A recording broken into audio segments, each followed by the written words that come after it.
Los Alamos Monitor. So, all right, I have so many questions. First of all, what type of research have you done for this show? Well, I'm a book nerd. I'm sort of a lapsed fiction writer and journalist, and I love books. I love research. So I read a huge amount. There is probably not a better library on the history of Los Alamos than the one that's right at the Los Alamos Historical Society, which I'm sure you know well. We have one that tries to give it a run for its money in our writers' offices, and so we have read a huge amount. And there are also great resources like there are great podcasts and great oral histories, and so it's been very important to us, to the writers and to the directors and cast too, to really steep themselves in the history. And at the same time, this is a work of fiction, and so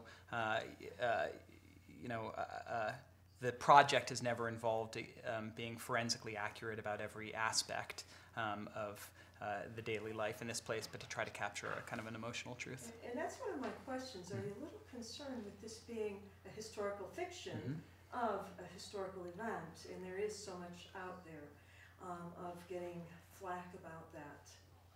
Of us worrying about if we get flack about that? Well, sure, you're always worried about the fact that you're going to get flack about something. You can never start any of these projects with that.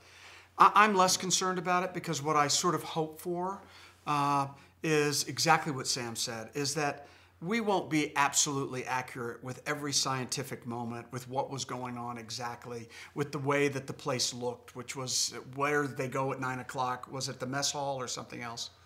But what I hope throughout the series of the show is there is some sort of emotional resonance that you will feel, and the idea of what it must have been like for those men and women to be in this place at that time. And I mean, the reference that we use a little bit, that I've used, that I've done, which was, in the West Wing, when we did the West Wing, the government's not run by 6 people. We paid 6 actors, we did it. But we were trying to at least say, emotionally, that's what it must have felt like to be living in the White House. And it's the same thing here. So go ahead. She gets a little bit more time. You captured that very well, but I have one last question I need to get out. Why did you choose not to include any footage from Los Alamos itself? Because I think not only for northern New Mexico, but for anyone who's visited Los Alamos, you've created such a good sense of the reality of that time. And it's jarring to see the Cerrillos Hills instead of the Sangre de Cristos and the Jemez Mountains, or that drive up to Los Alamos. Well, I'll say, you can speak to this more. A lot of it is just a practical question.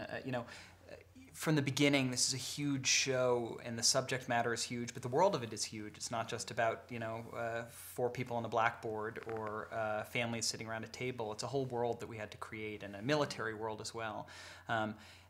There was a huge question in everyone's mind about whether it would be practically feasible for us ever to make this show on any kind of a budget that would work on basic cable. And certainly we knew we couldn't do it on a soundstage, because as you know, as a person who lives in this state, there's just a spirit and a feeling and a size of the sky, and you just feel the presence of this place.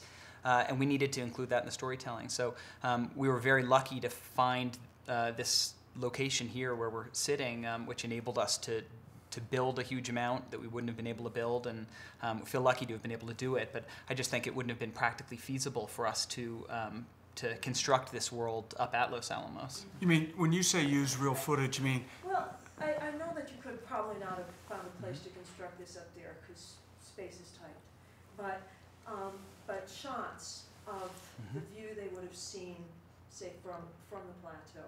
Right, or shots exactly. But I think once that happens, in other words, what we had to do is create the finite world that we had, and then hope that that finite world would have some semblance. There will be people, historians from Los Alamos, who will simply go, "There's nothing. This is not Los Alamos. This is another place." But for me, this was a place that was fenced in, and you couldn't leave once you came in, and it was a place that was in transition.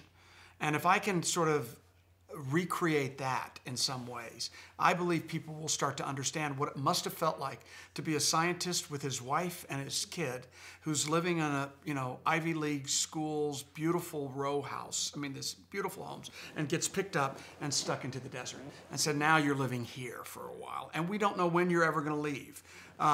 That was more interesting than is the archway exactly. I mean, because Los Alamos was extraordinary. And I think in the movie that Paul Newman did, they did an amazing job of recreating that. But we had to make a decision of how could we best do it. And to sort of half-ass do it wasn't as interesting to me as to create another world that hopefully felt like the world that Los Alamos was. That it succeeds very well. Thank you. Thank you so very, much. very much. Here, let me pull that out from underneath.